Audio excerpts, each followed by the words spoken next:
दोन भाग होतात आपल्या एकंदरीत. जो आपला कायदा बघाल, हा ॲक्ट बघाल, या GST कायद्यामध्ये मी दोन भाग जर केले तर पहिला भाग कसा आहे की एकतर तरतूद लागू झाल्यामुळे किंवा स्वइच्छेने रजिस्ट्रेशन घेणार पहिले. आता रजिस्ट्रेशन घेतल्यानंतर जर सप्लाय असेल तर टॅक्स लागेल. आता जर टॅक्स लागत असेल तर याचा टॅक्स इनवॉइस, आणि जर एक्झाम सप्लाय होत असेल तर बिल ऑफ सप्लाय इश्यू होईल. एक पहिले रजिस्ट्रेशन घेणार, मग बघणार सप्लाय आहे की नाही. सप्लाय असेल, सप्लाय टॅक्सेबल असेल तर टॅक्स इनवॉइस. हे ऑब्लिगेशन आहेत. आता ज्यावेळेस टॅक्स इनवॉइस बनवला जातो त्यावेळेस व्हॅल्यू असेल त्या व्हॅल्यूप्रमाणे, व्हॅल्यू ऑफ सप्लायच्या प्रोव्हिजनप्रमाणे व्हॅल्यू घेतली जाईल. आणि जो रेट नोटिफाय केला आहे त्या रेटप्रमाणे त्याचा HSN code, service account code, हे सगळं इनवॉइसमध्ये रेकॉर्ड होईल. आणखीन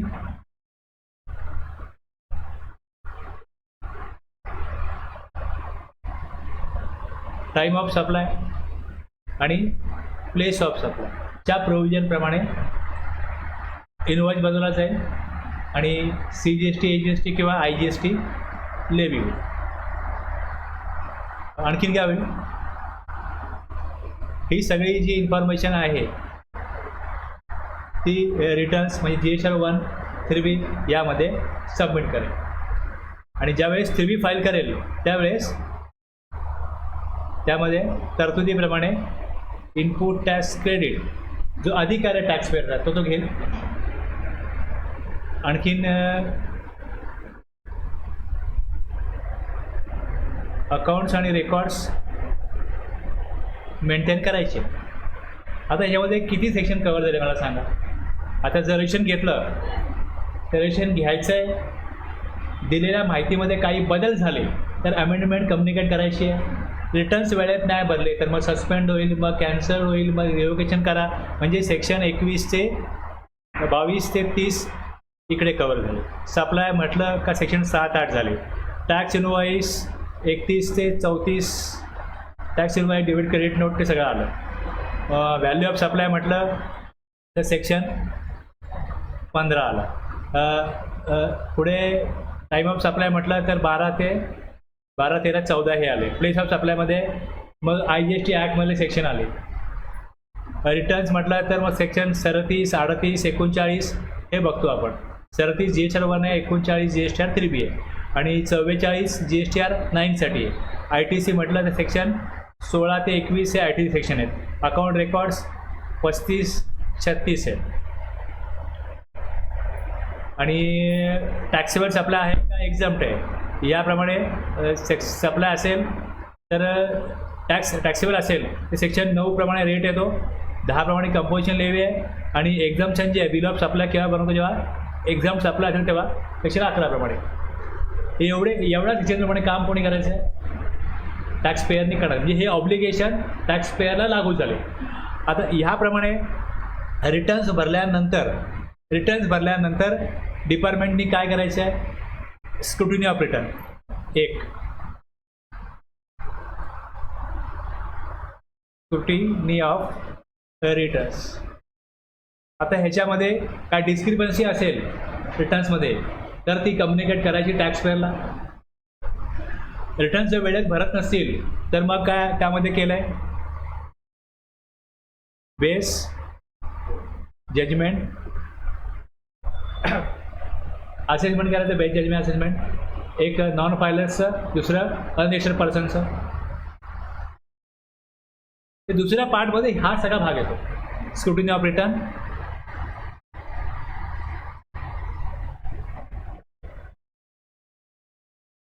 इन्स्पेक्शन आहे.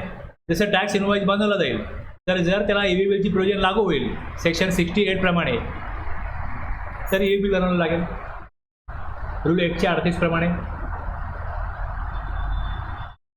Inspection, studying of return, management assessment, inspection, audit. आता स्क्रुटिनी ऑफ रिटर्न, त्यानंतर इन्स्पेक्शन आणि ऑडिट हे डिपार्टमेंट का करतं? टॅक्सपेअरला कोणतरी आपल्यावर लक्ष ठेवायला आहे आणि आपण काम बरोबर नाही केलं तर आपल्याला टॅक्स, इंटरेस्ट, पेनल्टीज द्यावी लागेल. आता जसे हे जे ऑब्लिगेशन्स आहेत, जर ITC प्रॉपर नाही घेतला, आउटपुट टॅक्स प्रॉपर नाही भरला, तर आपण बघितलं सेक्शन 73 किंवा 74मध्ये एक प्रोसिजर आहे, एक मेकॅनिझम आहे, त्याप्रमाणे टॅक्स, इंटरेस्ट, पेनल्टी लागते.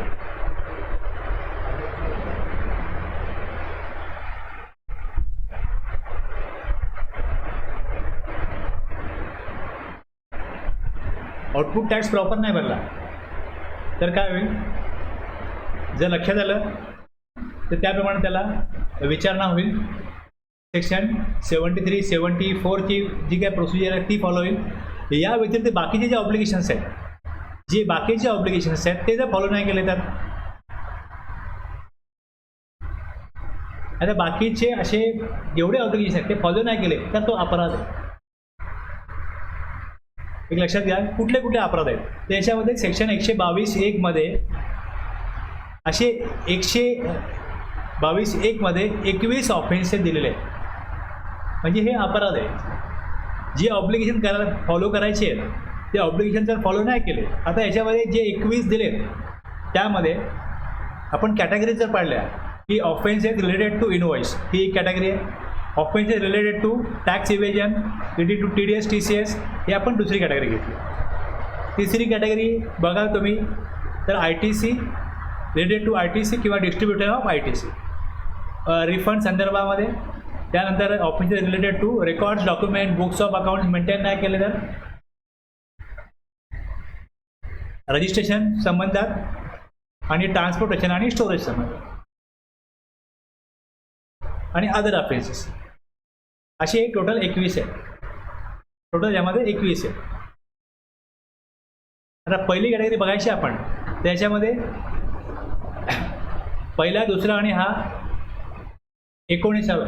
आपण सिक्वेन्स फॉलो नाही करत. आपण काय बघितलं, कॅटेगरी वाईज लक्षात ठेवायला बरं पडेल की इनवॉइस डिफॉल्ट आहे. पहिले काय बघितलं आपण, इनवॉइस डिफॉल्ट. सप्लाय केला विदाऊट इनवॉइस. सप्लाय ॲक्च्युली जेव्हा गुड्स सप्लाय होणार आहे, इनवॉइसची प्रोविजन काय, सप्लाय गुड्स आहे, गुड्स कुठल्या माहिती आहे कारण सप्लाय होतो आहे, त्याचा रेट माहिती आहे, व्हॅल्यू माहिती आहे. मग तरतुदीप्रमाणे व्हॅल्यू फाइंड आउट करा, रेट त्याचा नोटिफाय काय केला आहे तो बघा, त्याप्रमाणे इनवॉइस बनवा. इनवॉइस गुड्स सप्लाय होण्या अगोदर बनला पाहिजे, पण सप्लाय केला जातो आहे आणि इनवॉइस बनवलाच जात नाही.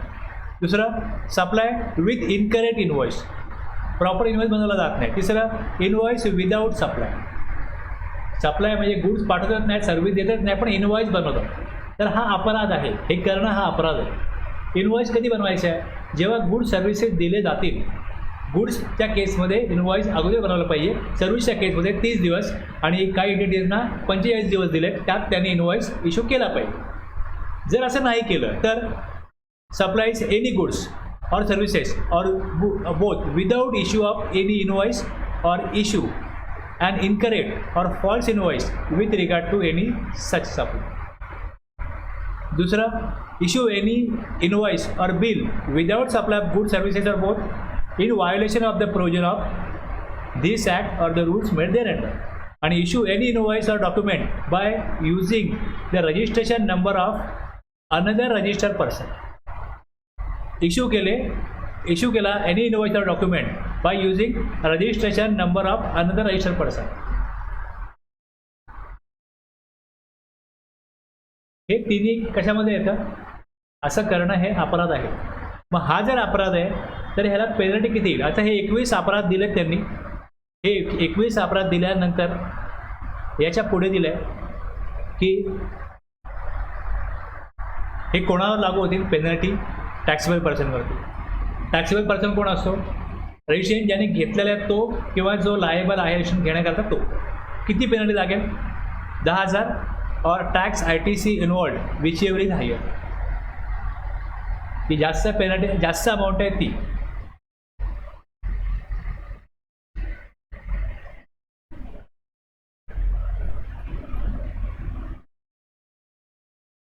Offences related to tax evasion relating to TDS TCS. यामध्ये बघाल तर collect any amount as tax, amount collect केली टॅक्स म्हणून, but fails to pay the same to the government beyond a period of 3 months from the date on which such payment becomes due. Payment due आहे, collect केली tax म्हणून आणि 3 महिने जर गव्हर्नमेंटला pay नाही केली. Collects any tax in contravention of the provision of this act but fails to pay the same to the government beyond a period of 3 months from the date on which such payment becomes due.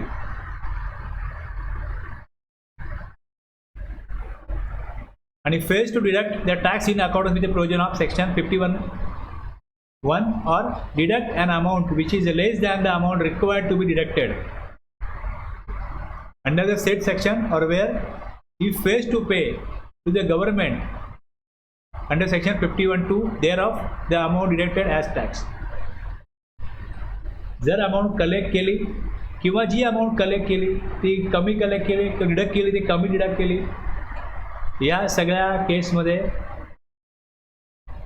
जे obligation आहे ते follow केलं नाही. Confusion काय होतं की जर tax जमा करत आहे तर जमा करा. जर एक्स्ट्रा टॅक्स जरी कलेक्ट केला, आपण बघितलं सेक्शन 76 मध्ये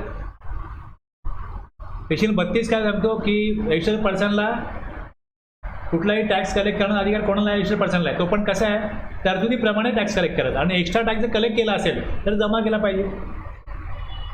म्हणजे तरतुदीप्रमाणे टॅक्स कलेक्ट करायचा आहे आणि तो जमा करायचा आहे. पण जर 3 महिन्यामध्ये दिला इकडे की पिरियड ऑफ 3 months जमा नाही केला, आणि इकडे प्रॉपर त्यांनी कलेक्ट करून जमा नाही केला TDS या केसमध्ये, तर काय होईल, हा अपराध होईल.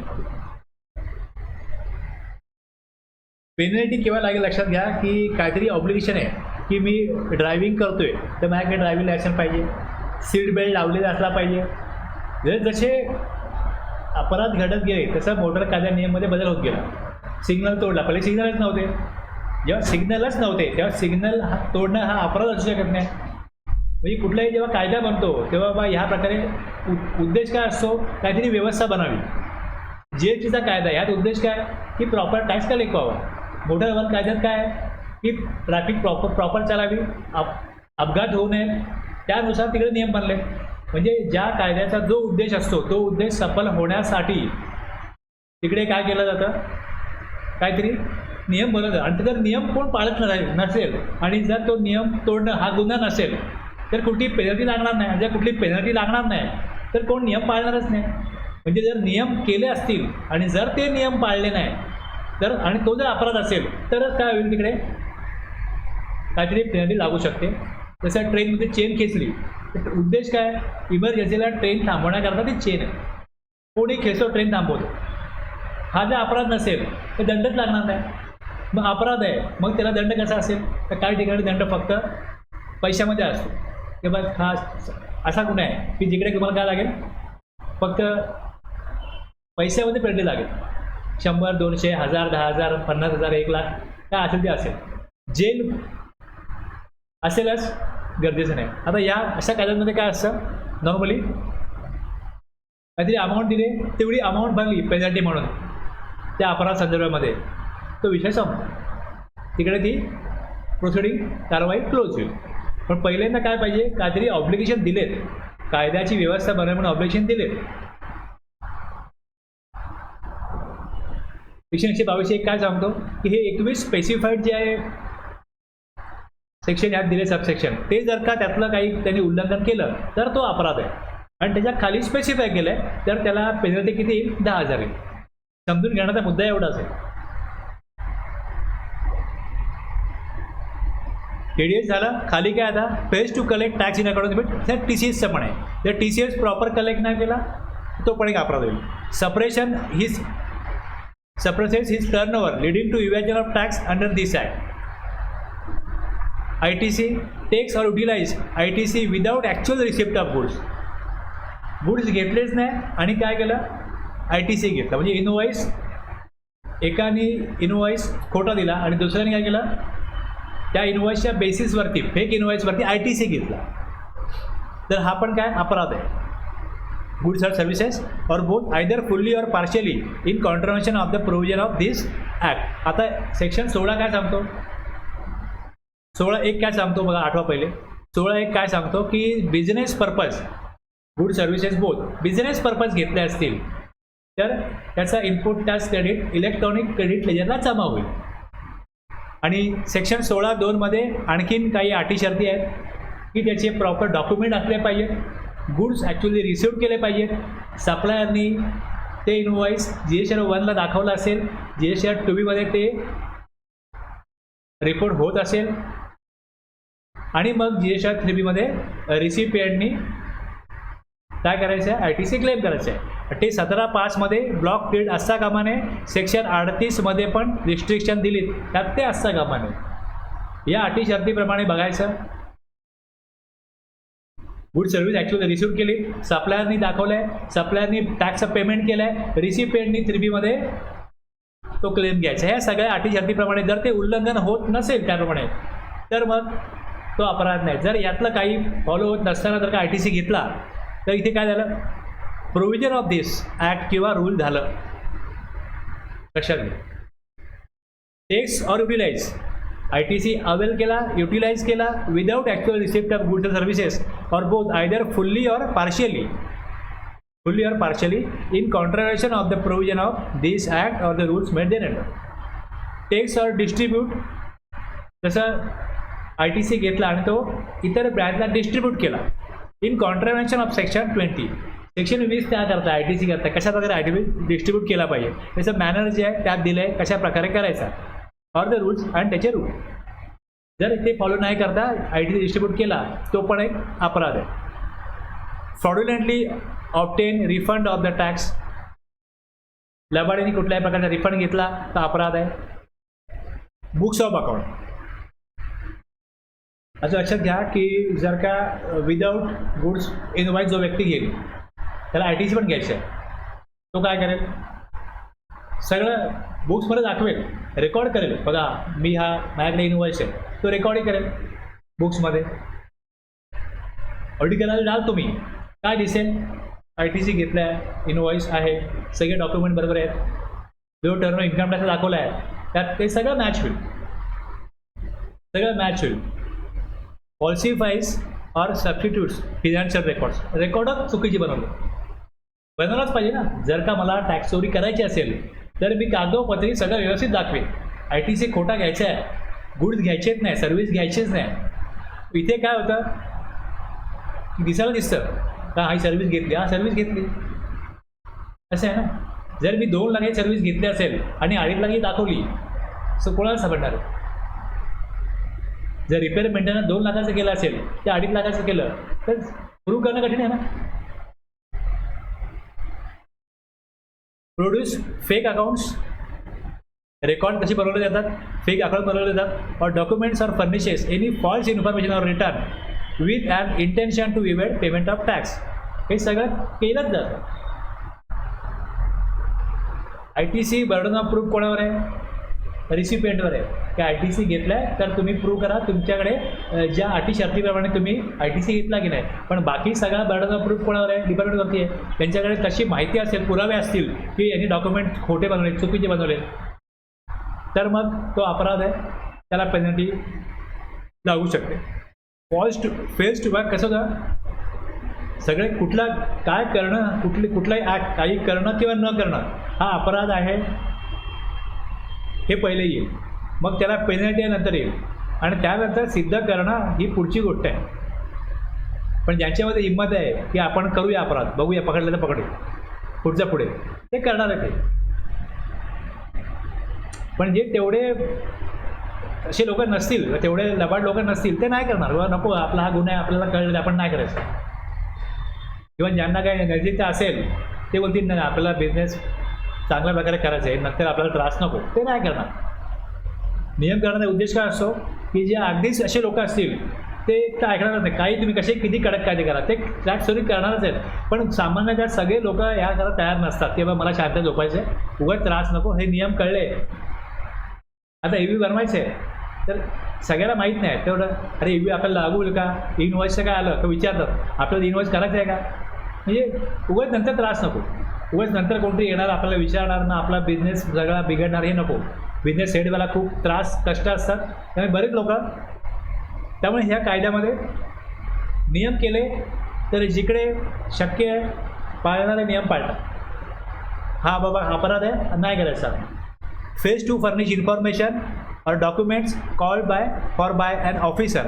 ऑफिसर डॉक्युमेंट मागवले accordance with the provision of this act or the rules made there under or furnishes false information or documents during any proceedings under this. या कायद्यामध्ये समन आहे, त्याला समन पाठवला, त्याकडे माहिती मागवली, ज्या इतर तरतुदी आहेत त्यामध्ये जर त्यांनी fails to furnish information or documents called for by an officer in accordance with the provision of this act, या कायद्यानुसार काय तरतुदी दुसऱ्या असतील किंवा काय नियम असतील त्यानुसार ती माहिती चुकीची माहिती दिली एनी प्रोसिडिंग कुठल्याही कारवाईमध्ये, तर तो काय असेल, अपराध असेल. Registration is liable to be register under this act but fails to obtain registration. त्यांनी घेतलेलं रजिस्ट्रेशन तर एक 25(8) आठवतं आहे, सेक्शन 25(8). हां,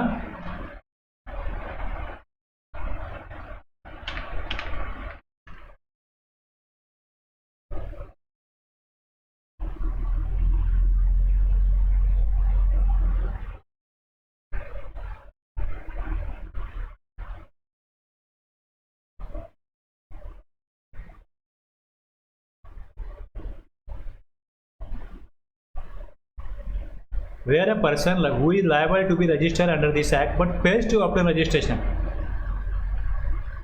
the PO may, without prejudice to any action which may be taken under this act or under any other law for time being in force, proceed to register such person in such manner. ह्याला आपण नाव दिलं होतं suo motu registration. की त्याला एक order काढून दिली जाते की तुम्ही लायबल आहात पण तुम्ही रजिस्ट्रेशन घेतलेलं नाही आहे. तर जर असं झालं तर तो रजिस्ट्रेशन घेईल. जर ऑर्डर त्याला मान्य असेल तर त्याला एक पिरियड दिला 90 दिवस, किंवा तो अपील करेल. अपील त्याच्या फेवरमध्ये गेलं तर रजिस्ट्रेशनची गरज नाही, आणि अपील त्याच्या विरोधामध्ये गेलं तर 30 दिवसामध्ये त्याला रजिस्ट्रेशन घेणं गरजेचं आहे. पण अशा प्रकारे तर लोक डिपार्टमेंट शोधून काढेल आणि मगच आपण काय करू, रजिस्ट्रेशन घेऊ असं करत असतील तर हा अपराध आहे. आणि मग त्याला पेनल्टी पण लागली पाहिजे. म्हणजे तुम्हाला टॅक्स भरायलाच आहे प्लस पेनल्टी पण लागेल.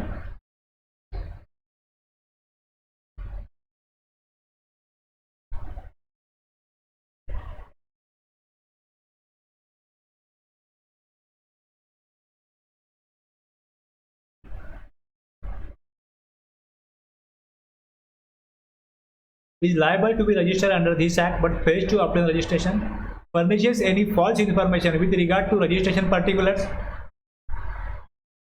either at the time of applying for registration or subsequently.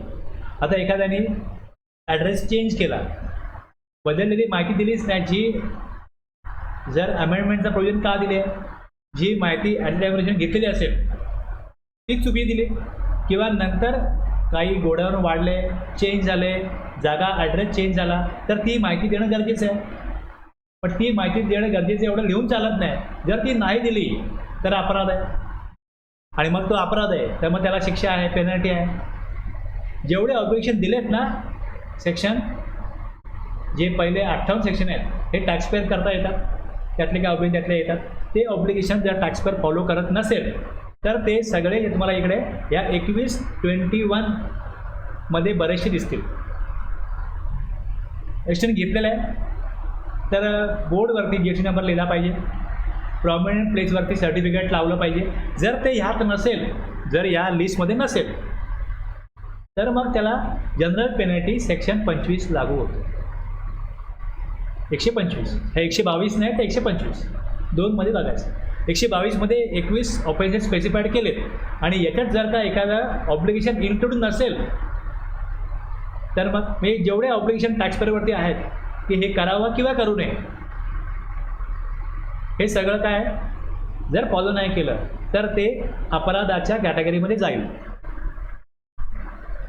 Offence related to transportation and storage. Transports any taxable goods without the turner of documents as may specified in this behalf. That is काय असेल, invoice बनवणं, UV बनवणं. मग supplies, transports or store any goods which he has reason to believe are liable to confiscation under this act. Other offenses मध्ये obstructs or prevents any officer in discharge of his duties under this act. Okay. अरे जर order आहे inspection करायची आणि त्याला करू दिलं नाही inspection, obstructs or prevents any officer in discharge of his duties under this act. Tampers with or destroys any material evidence or documents. Disposes of or tampers with any goods that have been detained, seized or attached under this act. याच्यामध्ये 10,000 किंवा मग tax ITC involved which ever is higher, एवढी taxable पर्सनला काय असेल, penalty लेव्हिबल असेल 122(1) मध्ये. आता हा त्याने एक अमेंडमेंट करून 122(1)(a) आणला. त्यामध्ये काय होतं, any person who retains the benefit of a transaction covered under clause 1, 2 आणि 7, 9. 1, 2, 7 आणि 9 मध्ये काय येतं, 1, 2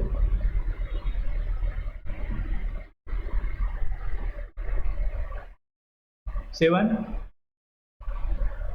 आणि 9 मध्ये आता फेक इनवॉइस इश्यू जे करतात ना, फेक इनवॉइस इश्यू करतात. Supplies any good services without issue of any invoice आणि issue any invoice or bill without supply of goods.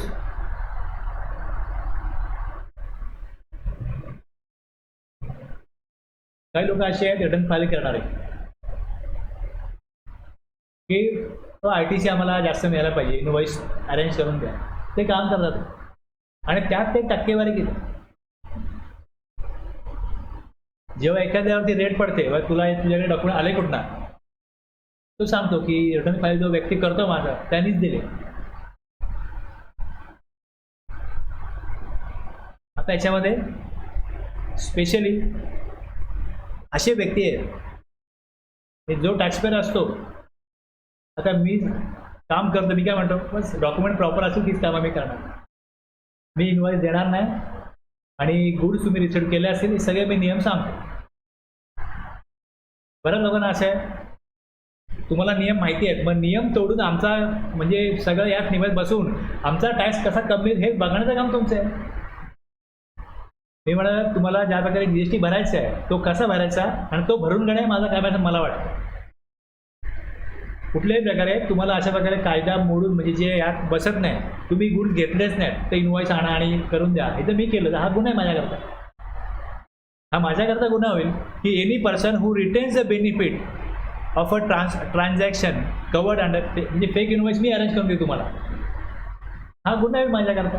आणि जर तो मी गुन्हा केला तर यामध्ये काय येईल, and at whose instance such transaction is conducted shall be liable to a penalty of an amount equivalent to the tax evaded or input tax credit availed of or passed on. हा specifically बनवला गेला, काय करू, amendment करून. म्हणजे जे असे लोक आहेत मार्केटला, ते वर्षाला 4-5 लाख रुपये घेतात GSTचं काम करण्याचे. नॉर्मल रेट काय असतो, रिटर्न फाईल करायचा, मग महिन्याला करायचं, GST 13B किती घेणार, 1,000, 2,000, 3,000, 4,000. आणखीन काय करणार आहे, किती रुपये घेणार आहेत, आणखीन महिन्याला 10,000. पण जेव्हा एखादा व्यक्ती 4-5 लाख घेतो, 3-4 लाख घेतो, त्यावेळेस तो अशा प्रकारचे इनवॉइस अरेंज करून देतो. यांचा टर्नओव्हर काही करोडमध्ये आहे, तर त्यांना असे इनवॉइस पुरवण्याचं काम काही लोक, सगळेच लोक असं धंदा करत नाही, पण काही लोक आहेत असे की ते प्रॉपरली त्यांना सगळं करून देतात. थोडं मी फर्निचर घेतला आपण दाखवू, थोडं काहीतरी सर्व्हिस घेतली असं दाखवू, काही नाही काय अशा प्रकारचा त्यांचा बिझनेस असेल त्याला सुटेबल होईल अशा प्रकारचे इनवॉइसेस ते अरेंज करून देतात. आणि नॉर्मली कसं केलं जातं की जे B2C सप्लायर आहेत त्यांच्याशी हे कॉन्टॅक्ट करतात की तुमचा B2C सप्लाय किती झाला आहे, मला एवढं अमाऊंटचे इनवॉइस पाहिजे. मग त्यांना सर्टन पर्सेंटेज देणं, सर्टन अमाऊंट देणं, हे सगळं ते बघतात. म्हणजे जर एखादा टर्नओव्हर समजा 50 करोड आहे आणि जर त्याच्याकडे 10 करोडचा अशा प्रकारचा खोटा एक्सपेन्सेस दाखवले गेले, खोटे एक्सपेन्सेस 10 करोड दाखवले गेले, तर साहजिक आहे त्याचा 3-4 करोड टॅक्स, इन्कम टॅक्समध्ये टॅक्स वाचतो. आणि ह्यातनं येणारा ITC समजा 10 करोडचे खोटे इनवॉइस आणले तर 1 करोड 80 लाखाचा त्याला ITC मिळतो. असं आहे. म्हणजे जेवढ्या हा आकडा मोठा तेवढे इनवॉइस अरेंज करणारा माणूस आपले पर्सेंटेज घेतो, आपले चार्जेस घेतो. जो इनवॉइस देईल त्याला त्याचा फायदा मिळतो, जो इनवॉइस अरेंज करून देईल दुसरी पार्टी त्याला त्याचा फायदा मिळतो, आणि जो ITC घेतोय तो ॲज पर डॉक्युमेंट सगळं सेट करायचं, पैसे बँकेत न जातील सगळं व्यवस्था करायची. हे बघा बँकेतला पैसे गेले, डिपार्टमेंट कसं प्रूव्ह करणार की हे घडलेलंच नाही हे ट्रान्झॅक्शन, कसं प्रूव्ह करणार? असं आहे ना. बँकेतनंच सगळं केलं जातं ना की कॅशमध्ये पेमेंट केलं, हे सगळं पेमेंट बँकेतनं होतं, बँक टू बँक पेमेंट होतं.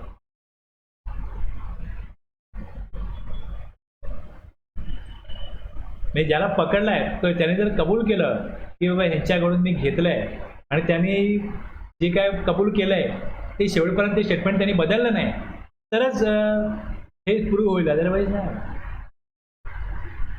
आपण एकदा सिनेमामध्ये बघतो की तो अपराधी गुन्हा मान्य करतो की बाबा मी हे केलं आहे आणि ह्यांनी सांगितलं म्हणून केलं आहे, पण कोर्टात ते मान्य करत नाही. एखाद्याने मर्डर जरी केला तर त्याचं मर्डर वेपन काय ते सगळं पोलीस शोधून काढतात आणि सगळं ते सिद्ध करतात. तो लास्ट टाईम जरी बोलला की मी खून केलाच नाही किंवा एखाद्याने खून केला जरी नसेल आणि सगळे पुरावे त्याच्या विरुद्ध केले तर सिद्ध होतं की त्याने खून केला. तुम्ही अशाच प्रकारे बघा कुठल्याही मूवीमध्ये असं आहे ना.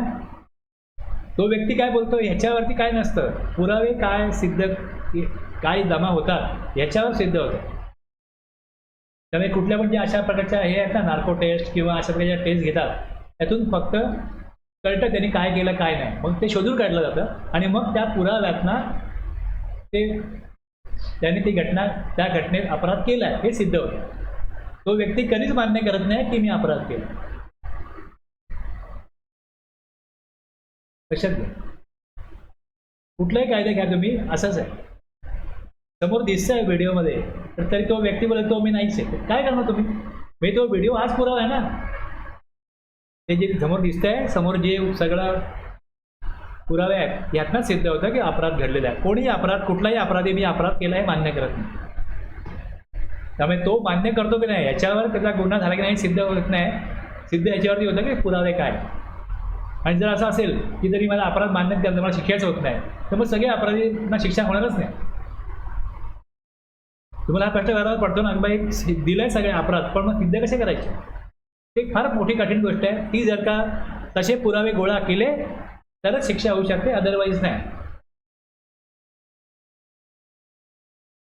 तर हे खाली दिलेत 122 1A मध्ये काय येतं, supply of good services without invoice or incorrect false invoice, invoice without supply of goods or services, ITC taken or utilize without receipt of good services fully or partially आणि irregular distribution of credit by IAG. Okay, हे काय आहे याच्यामध्ये benefit घेतलाय कोणी, who retains the benefit, ज्याने benefit घेतलाय तो अपराधी आहे. 122 1B हा ECU करता बनवला गेला की ECU वरती काय लायबिलिटी दिली आहे, किती अमाऊंटचे गुड्स त्यांच्या थ्रू सप्लाय झाले, त्यांच्याकडे किती अमाऊंट आली, किती त्यांना TCS जमा करायचं आहे. Any electronic commerce operator who allows a supply of goods or services or both through it by an unregistered person. आता बघा कसं आहे, पहिले अनरजिस्टर्ड पर्सनला काय होतं, रिस्ट्रिक्शन होतं. आता काय केलं आहे, अलाउ केलं, पण त्याचा रेकॉर्ड ठेवायचा आहे, तो त्यांच्या GSTR 8मध्ये दाखवायचा आहे, हे ऑब्लिगेशन आहे. अलाउज अँड इंटरस्टेट, आता जे लोकल सप्लायर आहेत, अनरजिस्टर्ड आहेत किंवा कंपोजिशन डीलर आहे, त्यांना पूर्वी रिस्ट्रिक्शन होतं, पण त्यांना राज्याबाहेर सप्लाय करायला रिस्ट्रिक्शन आहे. जर त्यांनी केलं म्हणजे जे ऑब्लिगेशन्स इलेक्ट्रॉनिक कॉमर्स ऑपरेटर आहेत ते त्यांनी फॉलो नाही केले, तर मग त्याच्यावरती काय, shall be liable to pay an penalty of 10,000 rupees or an amount equivalent to the amount of tax involved had such supply had made by a registered person other than a person paying. आता section 10ला पण काय, राज्याबाहेर supply करू द्यायचं नाही, राज्यामध्ये supply असेल e commerce operator through होऊ शकतो. विचेवरी झाली हा ECU करता बनवला गेला. GSTR 8मध्ये जी माहिती त्याला द्यायची आहे ती त्यांनी प्रॉपर प्रकारे त्याचं ऑब्लिगेशन फॉलो केले पाहिजे आणि ती माहिती त्यामध्ये भरली पाहिजे.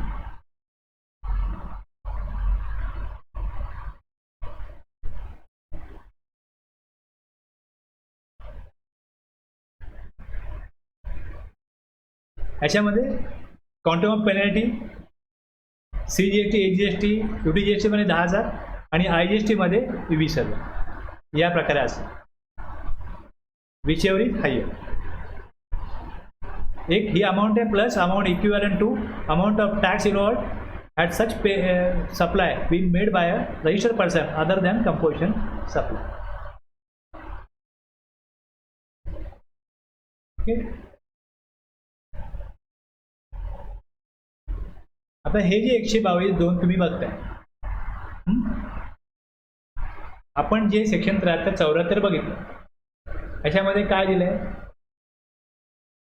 आउटपुट टॅक्स, ITC किंवा रिफंड.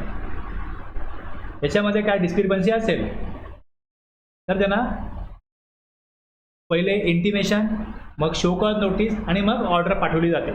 तर पेनल्टी जी ॲक्च्युली आहे ती पेनल्टी इकडे दिलेली आहे आणि ह्याच्या कशा प्रकारे टॅक्स वसूल केला जाईल याचं जे मेकॅनिझम आहे हे सेक्शन 73 आणि 74 मध्ये. बघा मी काय म्हणतो, आपण टॉपिक काय बघतोय, ऑफेन्स आणि पेनल्टीज. ऑफेन्स आणि पेनल्टी जे ऑब्लिगेशन टॅक्सपेअरवरती आहेत ते जर त्यांनी फॉलो नाही केले तर मग तो अपराध आहे आणि मग त्याला किती पेनल्टी लागेल हे याद दिलेलं आहे ऑफेन्स आणि पेनल्टीजमध्ये. आता इथे बघा तुम्ही हे वाचाल, याचं वर्डिंग वाचाल, any registered person who supplies any goods services or both on which any tax has not been paid किंवा शॉर्ट पेड किंवा मग इरेनियसली रिफंडेड, चुकीच्या प्रकारे रिफंड घेतला आहे किंवा where the ITC has been wrongly availed. ही जी भाषा आहे ही 73-74 मध्ये.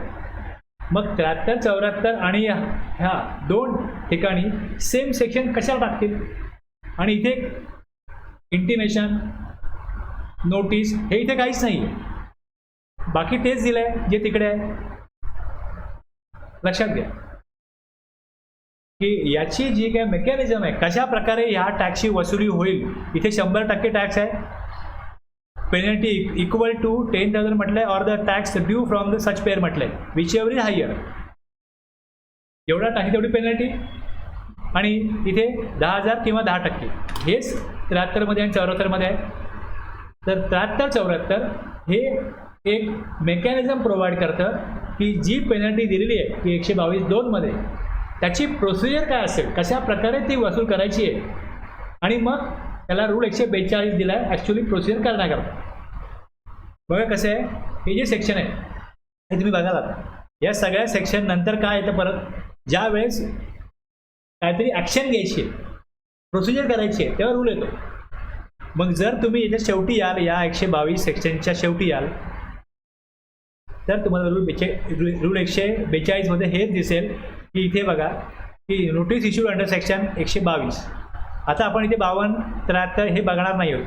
122 मधल्या ज्या काय अपराध आहेत त्याकरता मग काय करायला लागेल, एक DRC 01 आणि मग शेवटी DRC 07. बस हेच आहे, बाकी सगळं याला गैर लागू होईल. हे जे रूल दिलं आहे बाकीचं आहे, दुसरं सेक्शनला आपण सगळं कॉमनलीच त्यांनी बनवलं 142. हे लक्षात घ्या.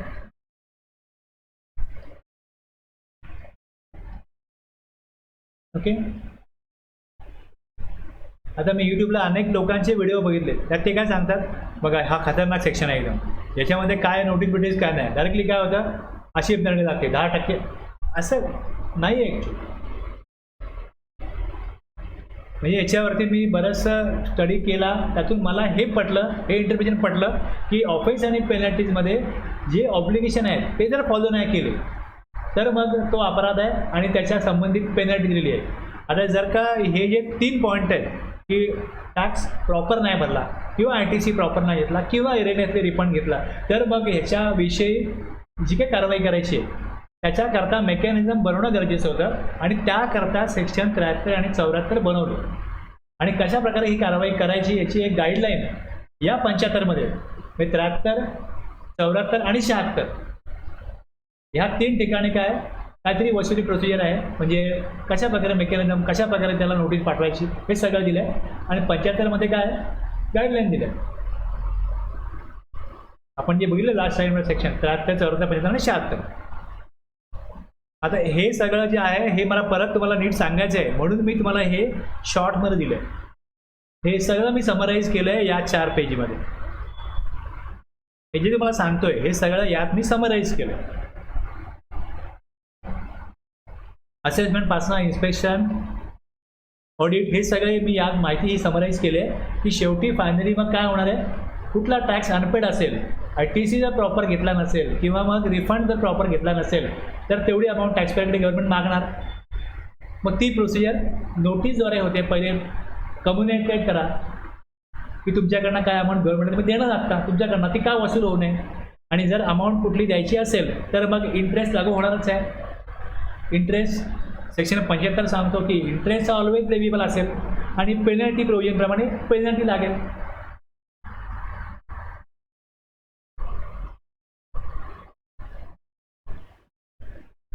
समस्या नाही इथपर्यंत क्लिअर आहे ना का? 122(3).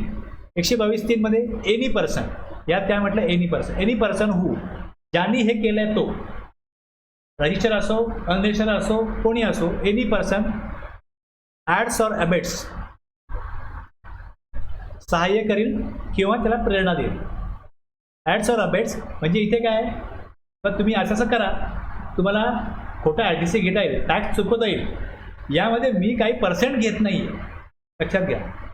मी तुम्हाला टॅक्स चोरी कशी करता येईल याचा ॲडवाईस देतो, मी फक्त ॲडवाईसचे पैसे घेतो, बाकी तुम्ही करा. तुम्ही इनवॉइस शोधा, अरेंज करा, कोण येणार आहे बघा.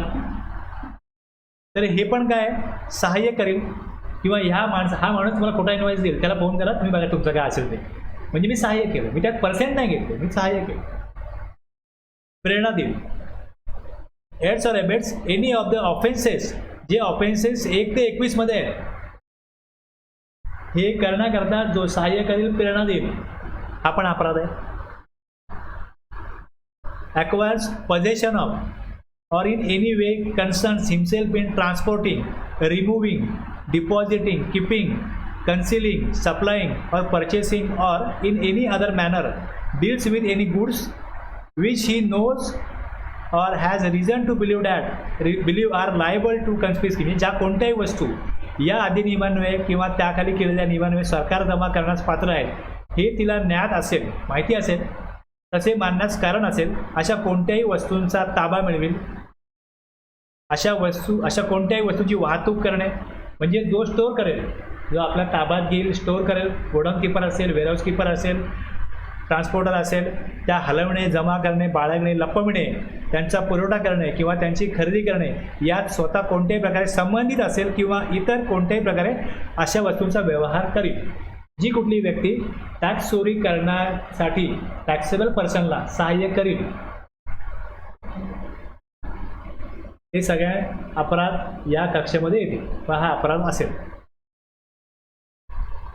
तसंच जसं गुड्स आहे तसं इकडे सर्व्हिस आहे.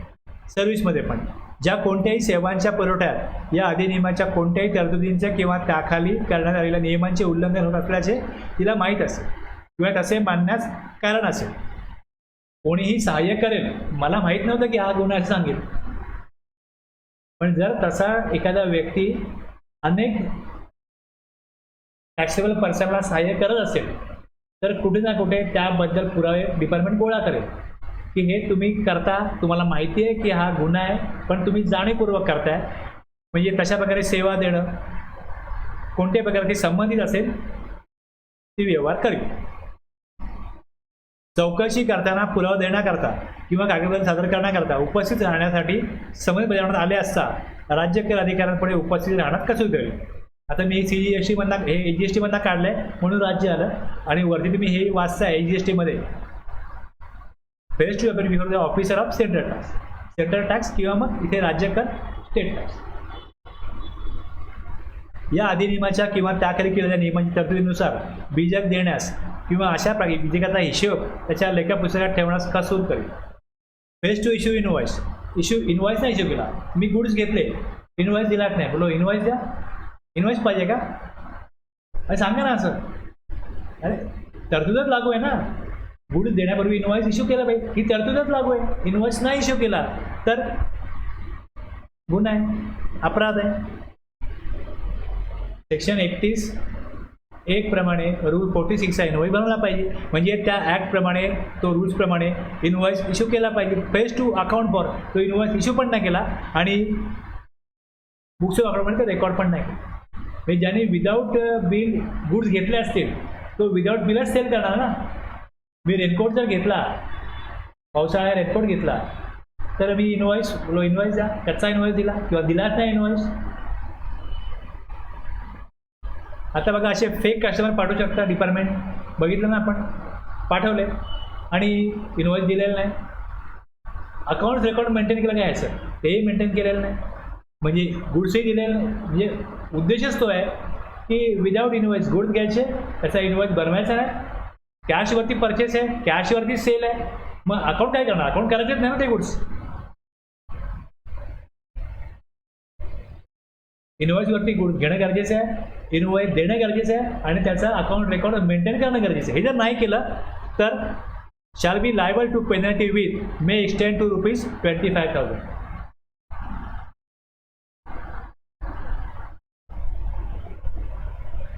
याच प्रकारे एक्झाम्पल दिली. ओके, आता ह्याची जी काय प्रोसिजर आहे, मग त्याला ज्यावेळेस हे लक्षात येईल काय करायचं, शो कॉज नोटीस, आणि नंतर मग अपॉइंटमेंट बिंग हेड असणारच आहे, तो आपलं स्पष्टीकरण देईल, तो पण त्याचा अधिकार ना. तुम्ही सेक्शन 75(4) मध्ये दिलंच आहे ना हे. आपण जेव्हा बघितलं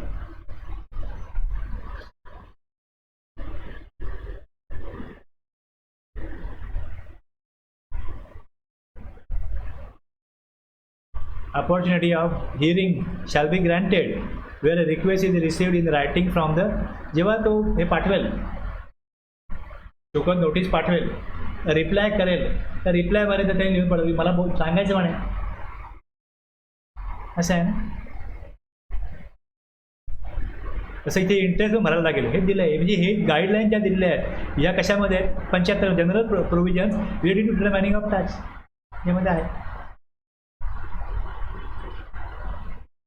कुठलीही नोटीस काढताना ना डिपार्टमेंटची ही एक पहिली अभ्यास पाहिजे की आपण कुठल्या सेक्शननुसार कुठल्या, मी तुम्हाला हे वेगळा का म्हणून दिलं आहे, हे ज्या नोट्स तुम्हाला दिल्यात लिस्ट ऑफ नोटीस, हे का दिलं आहे की बघा याच्यामध्ये कुठे कुठे पॉवर आहे नोटीस काढण्याची, कुठल्या रूलप्रमाणे पॉवर आहे, आणि याच्या संदर्भामध्ये केव्हा केव्हा अशी ॲम्नेस्टी स्कीम येते की बाबा इथे इंटरेस्ट माफ केला आहे, इथे टॅक्स माफ केला, इकडे हे केलं आहे, तसं कुठे काय सर्क्युलर आहे का, कुठे काय नोटिफिकेशन आहे का, हे पण बघायचं.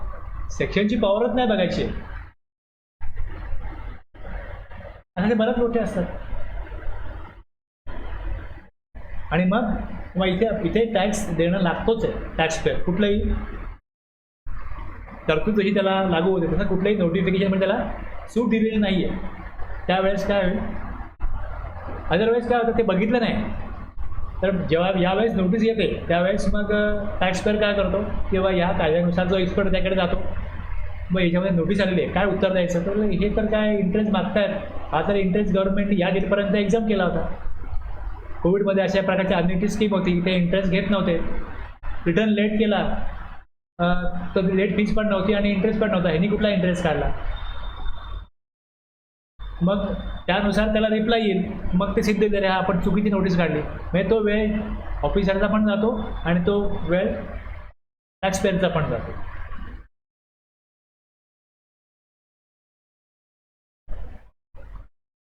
तर हा बघा, आता तुम्ही रूल बघाल तर मी काय केलं आहे, इकडे आपण जेवढे सेक्शन बघितले ते सगळे विचारात घेऊन तुम्ही हा स्टडी करून या. मी नेक्स्ट वीकमध्ये हे परत काय होईल सगळं लिंक लावून घेईन. हे सगळं दिलं आहे, हे सेक्शन बघून घ्या. हे सगळं मी सांगणार आहे परत तुम्हाला, हे बघून घ्या. हे काय होईल मी सांगीन, मला जास्त खोलात जाण्याची गरज पडणार नाही आणि तुम्हाला पटकन कळेल. हे जेवढे सेक्शन आहेत आणि रूल 142 मी एका पेजवर बसवला आहे. सगळा रूल एका पेजवरती सेट केला आहे. फॉरवर्डिंग असं केलं की या पेजवर बसेल. म्हणजे ज्यामध्ये DRC 01 पासून 1A पासनं मग 08 पर्यंत काय येतं. 9 पासनं रिकव्हरीचे आहे, 9 पासनं रिकव्हरीचे आहे. हे जेवढं दिलं आहे एवढं बघाल, स्क्रुटिनीचं बघाल. यातलं तुम्हाला काय कळलेलं असेल ते तुम्हाला कळून जाईल आणि मी सांगेन त्यात तुम्ही विचार करता की बाबा हे क्लिअर नाही, सगळं क्लिअर होऊन जाईल. म्हणजे डिपार्टमेंट पॉईंट ऑफ व्ह्यू जी तुमची जबाबदारी आहे ती तुम्हाला कळेल. या 4 पेजमध्ये मी समराईज केलं आहे.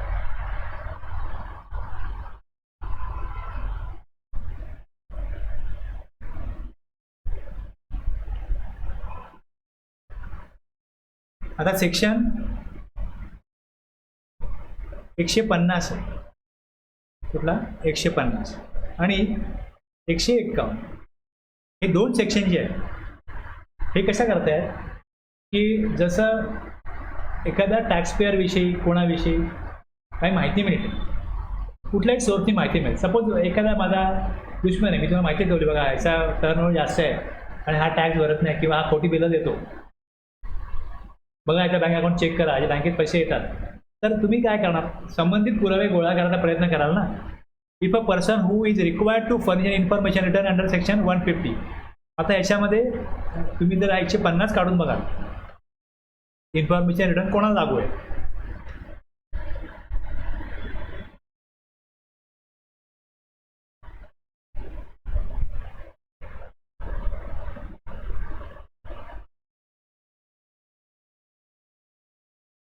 Any person being a taxable person, local authority or public body, any authority of the state government responsible for the collection of value add, हे सगळं income tax authority, bank, state electricity board, electricity distribution or transmission, registrar, stock exchange,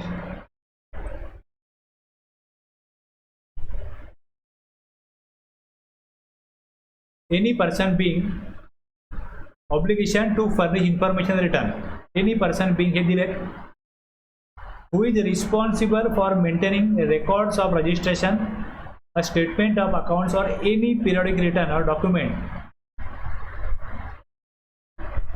यांच्याकडनं माहिती, त्यांच्याकडे record maintain त्यांना करायचे, त्यांच्याकडनं काय माहिती मागवायची आहे ती माहिती मागवणं. 151 मध्ये power to call for information. Okay. The commissioner or an officer authorized by him may, by an order, direct or any person to furnish information relating to any matter dealt with and in connection with this act within such time in such form दिलेले. आता ती माहिती त्यांनी दिली पाहिजे. ती माहिती त्यांनी जर का प्रोव्हाइड नाही केली, fails to do so within the period 150(3) प्रमाणे, तर त्यांना किती पेनल्टी लागेल. The proper officer may direct that such person shall be liable to pay a penalty of ₹100 for each day of the period during which the failure to furnish such return continue. Maximum penalty किती असेल, shall not exceed 5,000. हे CGST मधलं आहे, same AGST तेवढीच amount आहे. Information return आणि statistics जर म्हटलं तर याच्यामध्ये काय येतं, की एक समजा बँकेला कळवलं किंवा इन्शुरन्स कंपनीला कळवलं की या पिरियडमध्ये तुमच्याकडे किती लोकांनी अकाउंट्स ओपन केले किंवा या आकड्याच्या वरती किती लोकांनी टर्नओव्हर केला आहे, त्यांची आम्हाला यादी द्या.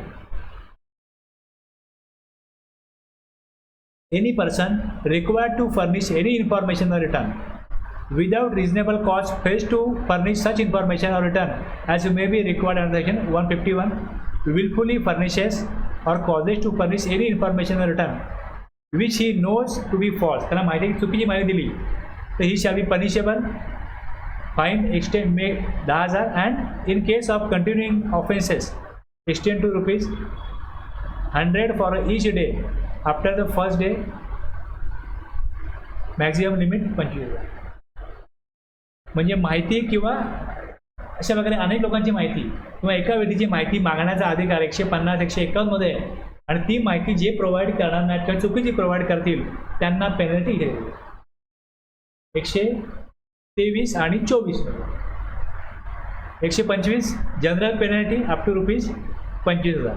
एनी पर्सन हू कॉन्ट्राव्हेन्स कुठल्याही प्रकारची तरतूद त्यांनी काय केलं, उल्लंघन केलं त्या कायद्याचं किंवा नियमांचं, तर नो पेनल्टी सेपरेटलीच प्रोव्हाइडेड, कुठे सेपरेटली प्रोव्हाइड केलेली नाही. तसं डिस्प्ले GST नंबर किंवा सर्टिफिकेट कुठे दिलेली नाही आहे. मग त्यांना shall be liable to penalty which may एक्सटेंडचा अर्थ काय होतो, 5,000 लावायची, 10,000 लावायची या 25,000 लावायची, हे लावणाऱ्यावरती डिपेंड आहे.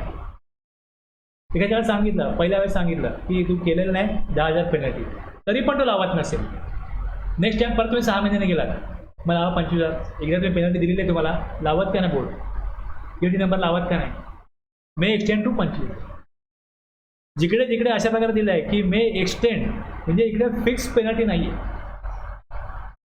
जिकडे दिलं आहे 10,000 किंवा tax evaded which ever is higher, मग तीच आहे. इकडे चॉईस नाही आहे डिपार्टमेंटच्या POला, पण इथे कसं चॉईस आहे किती लावायची, मग परिस्थितीनुसार ती अमाऊंट ठरेल. जिकडे मे आलं तिकडे त्याला चॉईस आलं, शाल आलं म्हणजे compulsory.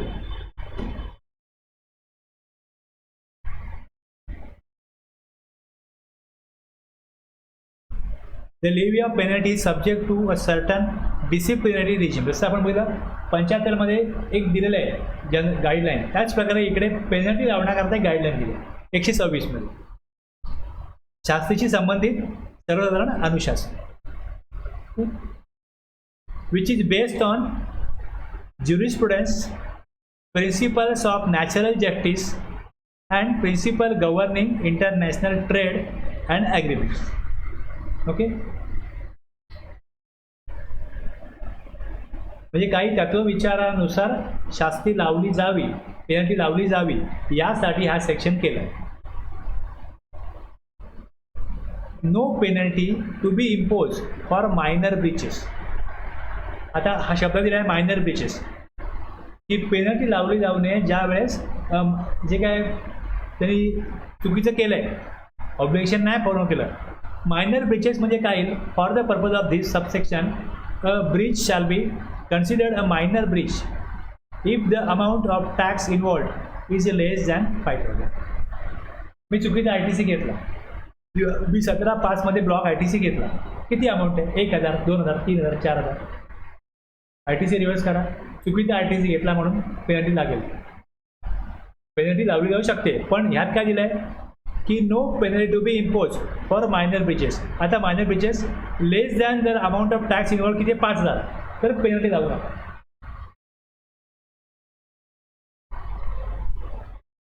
No officer under this act shall impose any penalty for minor breaches of tax regulations or procedural requirement, and in particular any omission or mistake in documentation which is easily rectifiable and made without fraudulent intent or gross negligence.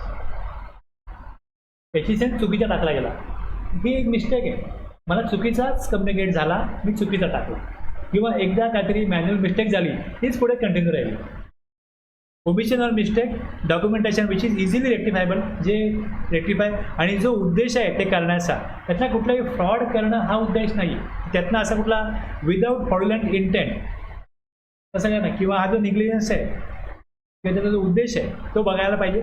या कलमाने कोणताही अधिकारी कर विनियमांच्या किंवा कार्यपद्धतीविषयक आवश्यकतांचा किरकोळ भंग करण्यासाठी आणि विशेषतः लेखबद्ध करण्यातील जो सहजपणे दुरुस्त करता येण्याजोगी आहे आणि कोणतीही लबाडी करण्याचा हेतू नसलेली किंवा अक्षम्य निष्काळजीपणामुळे न केलेल्या अशा कोणत्याही वगळणूक किंवा चूक यासाठी कोणतीही शास्ती लागणार नाही. Okay. An omission or mistake in documentation shall be considered to be easily rectifiable if the same is an error apparent on the face of records. आता जर मी 7,400 जर का माझ्याकडनं अपराध झाला, रघुरामन इज रजिस्टर्ड पर supplies in Madhya Pradesh, he fails to pay the GST amount ₹7,400. आता हा जो 7,400 हा या मायनर ब्रीचेस ऑफ टॅक्समध्ये येत नाही.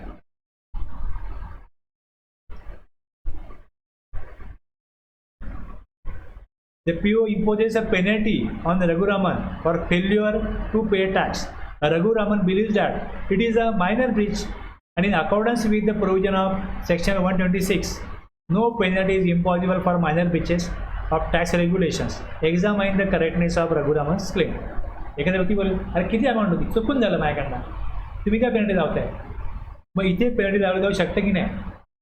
याचा आन्सर काय? No, Raghuraman his claim is not tenable in law. कारण 5,000च्या वरती जर का अमाऊंट चुकीचा टॅक्स भरला गेला तर तिकडे पेनल्टी लावली जाऊ शकते. Penalty to be commensurate with severity of breach. लादलेली शास्ती प्रत्येक प्रकरणाची तथ्य व परिस्थिती यावर अवलंबून असेल आणि ती भंगाचे प्रमाण व तीव्रता याच्याशी अनुरूप असेल. अपॉर्च्युनिटी ऑफ बिंग हर्ड यात पण दिलं आहे. No penalty shall be impose on any person without giving him an opportunity of being heard, issue of show cause notice and proper hearing in the manner is required. Penalty order to clearly specify the nature of breach. ज्यावेळी कायद्यांचा नियमांचा किंवा कार्यपद्धतीविषयक आवश्यकांचा भंग केल्यामुळे शास्ती लादण्यात येते त्यावेळेस कर अधिकारी भंगाचे स्वरूप, ज्याखाली भंगासाठीची शास्तीची रक्कम स्पेसिफाय केलेली आहे तो लागू असलेला कायदा, विनियमन किंवा कार्यपद्धती स्पेसिफाय करेल. ज्यावेळेस नोटीस येईल, व्यापाऱ्याला काय माहिती नाही, व्यापारी जी लावलेली टॅक्स पेनल्टी आहे तो योग्य आहे की नाही हे व्यापाऱ्याला तर माहिती नाही. तो काय करेल? तो संबंधित जो एक्सपर्ट आहे काय करत आहे, त्या कायद्याच्या अभ्यासाकडे काय करत आहे आणि विचार की नोटीस आले काय करायचं, हा टॅक्स मी भरू कशा प्रकारे भरायचा आहे. म्हणजे तो भरण्यासाठी पण त्याला कोणतरी एक्सपर्ट बघायला लागेल ना. मग तो बोलत की मग तुला आलेली नोटीस ही बरोबर आहे, कायद्यानुसार आहे. हे केव्हा कळेल? कुठल्या सेक्शनचा भंग झाला आहे, कुठलं ऑब्लिगेशन त्याने फॉलो केलं नाही म्हणून त्याला ती पेनल्टी, टॅक्स, इंटरेस्ट लागला आहे, तो कुठल्या पिरियड संदर्भातला आहे, ते कुठलं ट्रान्झॅक्शन आहे, हे सगळं त्या नोटीसमध्ये स्पेसिफाय केलं असेल तरच काय हे शोकॉजमध्ये पण येईल. त्यानंतर जी त्याला ॲक्च्युअलमध्ये ऑर्डर जाईल त्यात पण येईल. मग त्या बेसिसवरच तो आपली बाजू मांडेल. डिपार्टमेंट आपल्या बाजूने सांगेल की टॅक्स कसा योग्य आहे. जर त्याला डिपार्टमेंटचा ऑर्डर मान्य नसेल मग तो अपील करेल. मग अपिलात तो त्याच्याकडे काय पुरावे आहेत ती सादर करेल. म्हणजे जी काय दोन्हीकडची कारवाई आहे किंवा रिस्पॉन्स किंवा जी काय ऑर्डर आहे ही बेसिस ऑन त्या कायद्यामधल्या तरतुदी, नियम याचा भंग कसा झाला आहे किंवा भंग कसा झालेला नाही आहे याच्यावरच चालेल. समजतं ना तुम्हाला? मी तुम्हाला हे जे पहिले का सांगितलं की हे याच्यानुसार टॅक्सपेअरनी काम करायचं आहे. टॅक्सपेअरची ऑब्लिगेशन्स आपण जी सेक्शन 57-58 पर्यंत बघितली ती टॅक्सपेअरची ऑब्लिगेशन होती आणि जर त्यांनी चूक केली असेल तर मग ते शोधण्याचं काम स्क्रुटिनीमध्ये डिपार्टमेंटचं आहे, इन्स्पेक्शनमध्ये डिपार्टमेंटचं आहे, ऑडिटमध्ये डिपार्टमेंटचं आहे.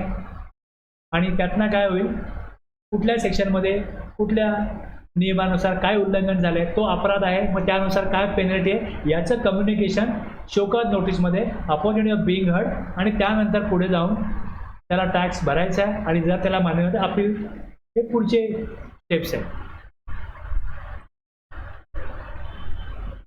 Voluntary disclosure to be mitigating factor when qualifying a penalty.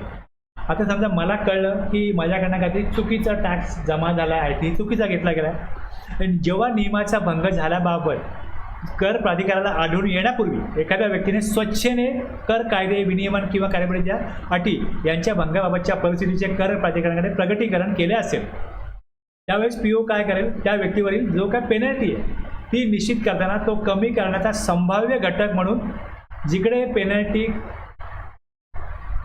To the extent असेल तिकडे तो विचार होऊ शकतो की बा याला स्वतःहून हा येतोय आणि सांगतोय की मी हे केलं नाही तर त्यानुसार मी प्रॉपर टॅक्स जमा केला आहे, तो भरायला तयार आहे, इंटरेस्ट लागूच आहे तो भरायला तयार आहे, मग तिथे पेनल्टी किती लावली जाऊ शकते.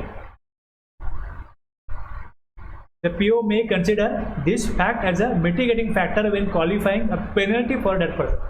टॅक्स इंटरेस्ट राहावाच लागेल. पेनल्टीमध्ये तिकडे पेनल्टी प्रोव्हिजन लागू होईल जर तिथे पण असं आहे की बघा non applicability in case of penalty of fix amount or fix percentage. इकडे दिलं आहे की पेनल्टी फिक्स अमाऊंट किंवा फिक्स पर्सेंट आहे, टू द एक्सटेंट आहे, इथे कमी लागेल. पण जर पेनल्टी दिली आहे की मिनिमम 10,000 किंवा मग पर्सेंट ऑफ टॅक्स, मग तिथे काय ऑप्शन नाही.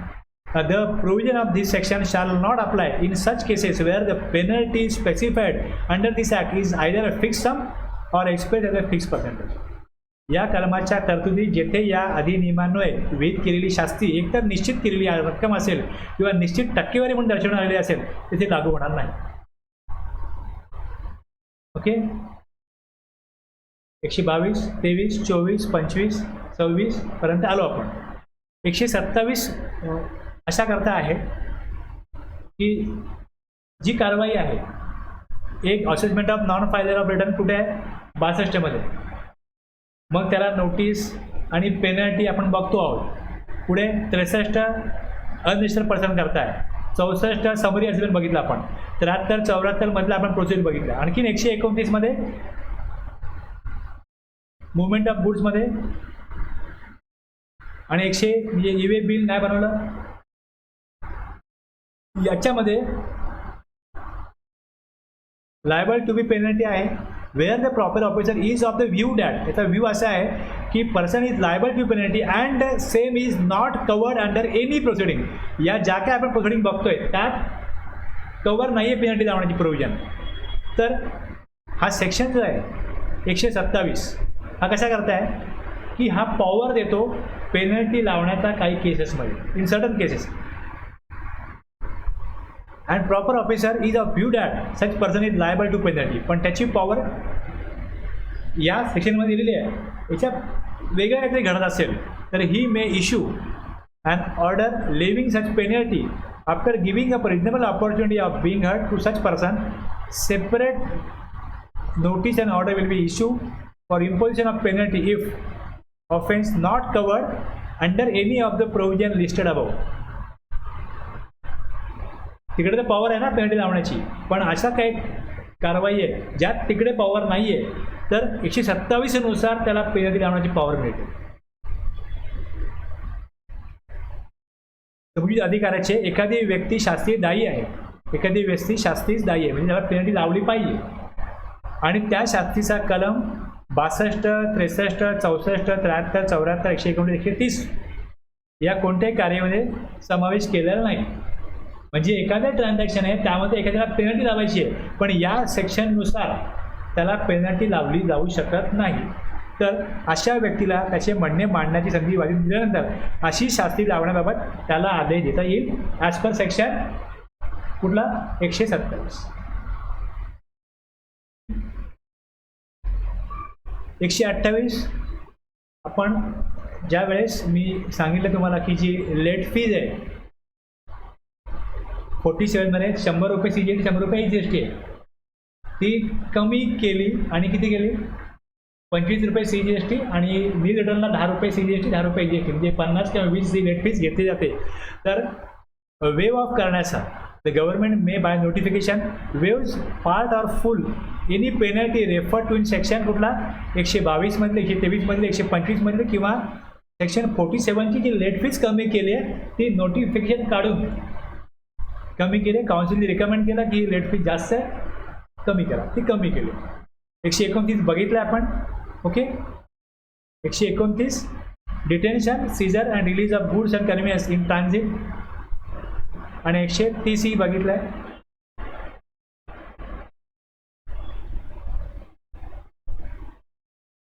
आणि याला पण रूल 142 लागू होतो, 129ला पण 130ला पण, हे बघितलं आपण.